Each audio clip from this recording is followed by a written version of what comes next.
You're at the gate, boarding pass in hand. Then the agent stops you. "Sir, that bag can't go on." You thought you knew the rules. But in 2025, everything changed. Today I'm breaking down 7 airline policy shifts that are catching travelers completely off guard this fall, and the simple moves that'll save you from fees, delays, or getting turned away at the gate. Here's what happened. 2025 brought a wave of federal rule changes. Automatic refunds are now mandatory, real ID enforcement finally kicked in, and TSA rolled out digital ID scanners at major airports. But it's not just Washington. Individual airlines tightened up their boarding group enforcement, their personal item sizing, and how they handle delays. These policies are already live. And if you haven't flown in the last 6 months, you're walking into a minefield. By the end of this video, you'll know exactly what's new versus what's just stricter enforcement of old rules. You'll see which policies can hit you with surprise fees or flat out deny you boarding. And I'll give you a dead simple pre-flight checklist so you never get caught off guard again. Let's start with the refund rule that finally has teeth. The Department of Transportation dropped a final refund rule that went into full effect this year, and it changes the game completely. Here's how it works. If your flight gets canceled or significantly changed, we're talking a departure time shift of more than 3 hours domestic, 6 hours international, or a different airport, extra connections, downgrades, and you don't want the alternative they're offering, the airline has to give you your money back automatically. Not a voucher, not credit, cash. And they're on a clock. 7 business days if you paid by card, 20 if you paid by check or cash. This applies whether you booked direct or through an online travel agency. The online travel agency has to refund you too. But here's the gotcha. You need to know what counts as significant under the rule, and you have to actually decline the rebooking. If you accept the alternative flight, you're waiving your refund right. The system won't trigger the automatic payout unless you refuse the substitute and formally request the refund. So here's what you do. Keep your receipts, decline any credits you don't want, and file the claim in the airline's app or on their website. Don't wait for them to volunteer it. Next up, real ID. If you've been putting this off, your grace period is over. As of May 7th, 2025, TSA requires anyone 18 or older flying domestically to show a real ID-compliant driver's license or another acceptable ID like a passport. If you show up with a non-compliant license, one without the little star in the corner, you're going to face extra screening, and in some cases, you won't be allowed to board. The gotcha? A shocking number of people still don't have a compliant license. They renewed years ago and never checked. Or they're in a state that rolled it out slowly. Either way, the enforcement is live now, and gate agents aren't making exceptions. So to this. Look at your driver's license right now. See a star in the upper right? You're good. No star. Use your passport, or get to the DMV before your next flight. Now let's talk about digital IDs. TSA has been rolling out mobile driver's license acceptance and new biometric e-gates called CAT-2 scanners at over 250 checkpoints across participating states. If your state is in the program, you can load your driver's license into an app, Apple Wallet, your state's DMV app, and tap through security without pulling out a physical card. It speeds up the line. It's slick, but it's not universal yet. Here's the gotcha. Not every airport has the scanners, not every state participates, and the apps can be finicky. Plus, there are legitimate privacy concerns, facial recognition, data storage, all of that. TSA says you can opt out and request a manual check, but expect a longer process if you do. So here's the move. If your state offers mobile ID, add it to your phone. But always carry your physical license as a backup. Don't gamble on the tech working perfectly at every checkpoint. Let's hit the carry-on crackdown. This is where travelers are getting burned the most. The size limits haven't really changed.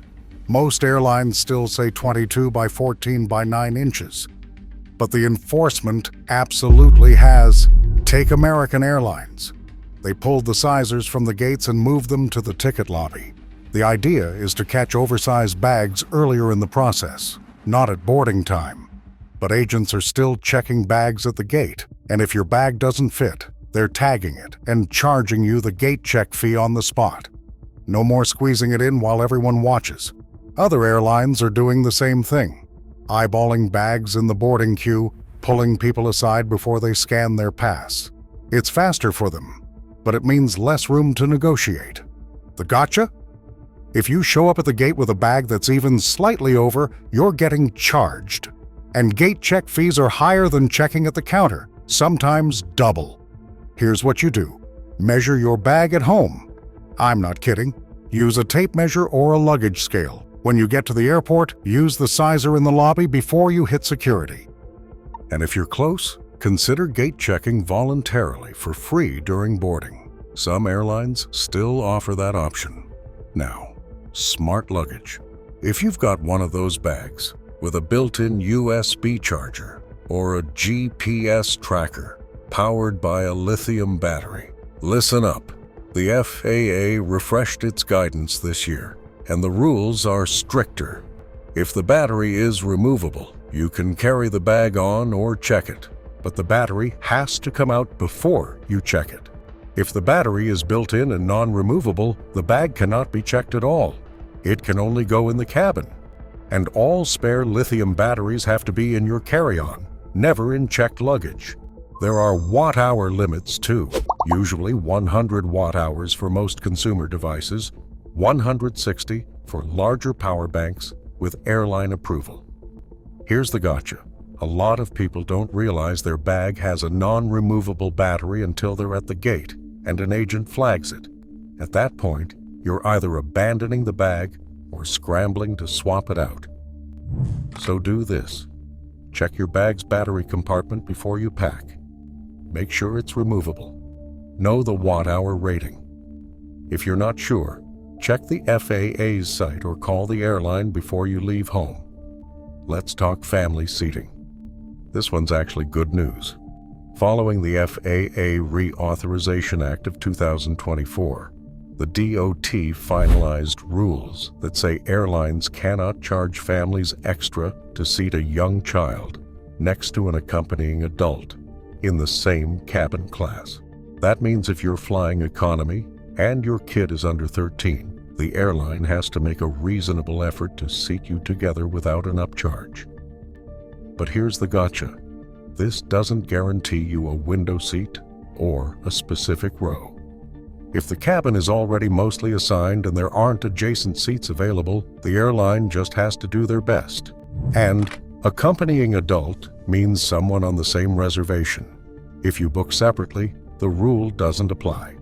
So here's the move. Book everyone on the same reservation. One confirmation number, then check the seat map as soon as check-in opens, 24 hours out. And grab adjacent seats if they're not already assigned. If you can't find anything, call the airline or ask at the gate. The rule gives you leverage, but you still have to advocate for yourself. Next, international and budget carriers going paperless. This matters even if you're a U.S. traveler because a lot of these airlines fly routes that touch American airports or connect through European hubs. Ryanair, for example, announced they're going fully paperless in November 2025. You can't print a boarding pass at the airport anymore. You have to use their app. And they changed their personal item size to allow a bigger underseat bag. But you have to know the exact dimensions, or you're paying at the gate. Other carriers, especially in Asia and the Middle East, are doing similar things. Paperless boarding, mobile-first policies, stricter enforcement of personal item sizes that don't match U.S. norms. The gotcha? If you show up without the app installed, or your phone dies, or you don't have the offline boarding pass saved, you're stuck. And personal item rules vary wildly by airline. What fits under the seat on Delta might not work on Ryanair. Here's what you do. Before every international flight, download that airline's app. Save your boarding pass offline. Screenshot it if you have to. And double-check the personal item dimensions for that specific carrier. Don't assume it's the same as your usual domestic airline. Speed round. These aren't new rules, but enforcement got way stricter in 2025, and people are getting caught. Liquids and medical exemptions. The 3.4-ounce rule hasn't changed, but TSA is scrutinizing bags more carefully. If you're carrying medically necessary liquids, declare them at the start of screening. Don't wait for them to find it. It saves time and hassle. Oversized personal items. Gate agents are flagging bags earlier in the queue, not just at the jetway. If your personal item looks like a carry-on, expect to get stopped. And boarding process enforcement. Airlines are empowering gate agents to streamline the boarding groups and cut down on negotiations. If you're in Group 5 and you try to board, all right, let's make this simple. You've got 7 new rules to worry about, but you don't need to overthink it. Here's a 2-minute checklist you run before every flight, and it'll cover 95% of the problems we just talked about. First, your bag. Before you even pack it, take a photo of it sitting in a ruler or tape measure frame, or next to a carry-on sizer if you have one at home. Then weigh it. Most airlines have a weight limit, usually around 35 to 40 pounds for carry-ons, though it varies. If you're over, you know before you leave the house. If you're borderline on size, you've got proof that it should fit, and you can reference that photo if an agent questions you. Second, your ID. Pull out your driver's license right now. Check for the star. No star. Grab your passport. If you're in a state that offers mobile ID and you've got the app set up, great, but still bring the physical card as backup. Don't trust the tech to work perfectly every single time. Third, screenshots. Before you leave for the airport, screenshot your itinerary, your boarding pass, and your receipts, especially if you paid with a credit card or used points. If your flight gets canceled or significantly changed, you'll need that documentation to trigger the automatic refund. Don't rely on the airline system to keep perfect records. You want your own proof. Fourth, if you're traveling with lithium batteries, whether it's a smart bag, a power bank, a camera, whatever, confirm the watt-hour rating before you pack. It's usually printed on the battery or in the manual, and make sure the battery is removable if it's in a checked bag. If you're not sure, pull it out and carry it separately. Better safe than having to abandon your bag at the gate. That's it. 2 minutes. Run that checklist every time and you're ahead of most travelers. Now, when you get to the airport, here's your playbook. Step 1. If you're flying. An airline that moved their sizers to the lobby, American is the big one doing this, use that sizer before you get anywhere near the gate. Don't wait. Don't assume your bag is fine. Slide it in, make sure it fits, and keep moving. If it doesn't fit, you've still got time to check it at the counter for a lower fee than you'd pay at the gate. Step 2. If you've got medical liquids, insulin, baby formula, prescription meds, declare them at the start of the security line.